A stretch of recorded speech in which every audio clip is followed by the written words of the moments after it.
Hello students, today I am going to continue the chapter History chapter 1 with a new topic, one past or many. Children, have you noticed the cover page of your textbook? It is written here, our past. Why it is written our past, children, instead of past?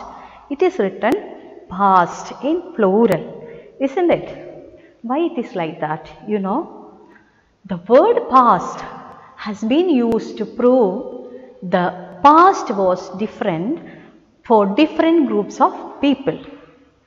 Children, you have learnt about the life of the people in the previous topics, and you have seen that, you have studied that there were farmers, gatherers and the rulers in the ancient period. So, the lives of kings were different from those of the farmers, or the lives of farmers were different from that of the herders.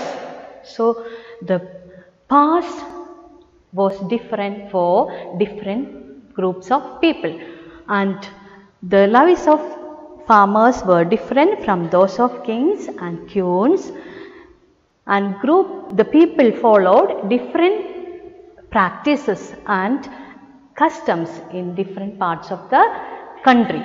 Even today also people follow different customs and traditions. For example, today most people living in Andaman and Nicobar Islands, they follow fishing, hunting and collecting forest produce for their livelihood. Okay, but by contrast, most people living in cities, they depend upon other people for their food. Isn't it, children? Yes. So, differences such as these existed in the past also. Okay, is that clear? Now, children, there is another difference also, that is the kings and the queens. They had recorded their activities, whatever they have done in the past, they had recorded everything. So, a great deal is known about the kings, queens, their kingdoms and their battles. Okay, we know about the kings and their kingdoms more than the ordinary people. So, the ordinary people, they did not keep any records of what they did. So, there is much that remains unknown, means still we have to find out the lives of the ordinary people. So, this is about the topic one past or many. Okay, now we will move on to the next topic, that is, what do dates mean? Okay, if somebody asks you about date, you will probably say day, month and year. Now it is 2020.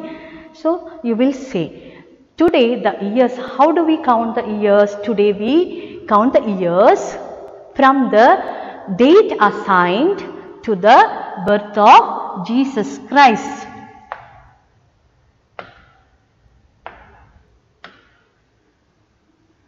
Date assigned to the birth of Jesus Christ. Today we count the years from the date assigned to the birth of Jesus Christ. He is the founder of Christianity. So, children, the present year 2020, for example, we will write 2020. Along with the year we write AD. Okay, have you noticed AD before the date or after the date? So, you can see AD along with the year. What do you mean by AD? AD stands for two Latin words.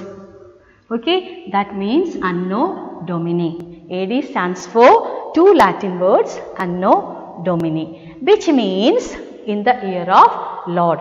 Which means in the year of Lord. Okay children. So if we say 2020, it is after the birth of Jesus Christ.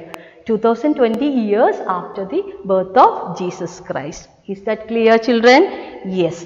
Now, all dates before the dates of birth of Jesus Christ, okay, before the birth of Jesus Christ are counted backwards, okay, it is counted backwards. So, usually have the letter BC, usually have the letters BC is added on the date, okay. For example, 2000 BC, what do you mean by that? BC means before Christ, before Christ. So, when we write 2000 BC, it is meant that 2000 years before the birth of Jesus Christ. Clear? Okay.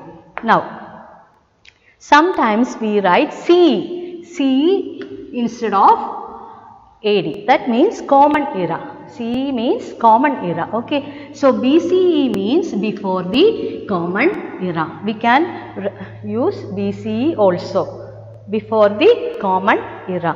Okay children. Now, you have to learn a new term, that is decipherment. Okay. Decipherment means act of discovering hidden writings. Children, we know that archaeologists or the scholars study about the past from different sources, like archaeological sources, like inscriptions. Okay, you take inscriptions. Inscriptions are inscribed many years ago, long years ago in the ancient times, and the languages and the scripts they used had been changed over time. So, it is difficult for the scholars to find out the language. So, how do they then find out the language, or how do they find out what was written in that? So, they use the process called decipherment. Okay, they use decipherment to discover the hidden writings in the inscriptions and other sources in the ancient times. Okay children, is that clear to you? Now, you have to go through the page numbers 6, 7 and 8 and learn the topic well. Then do the textbook exercises in page number 9, and I will be sending you the notes of the chapter. With this, the chapter is over children. Thank you.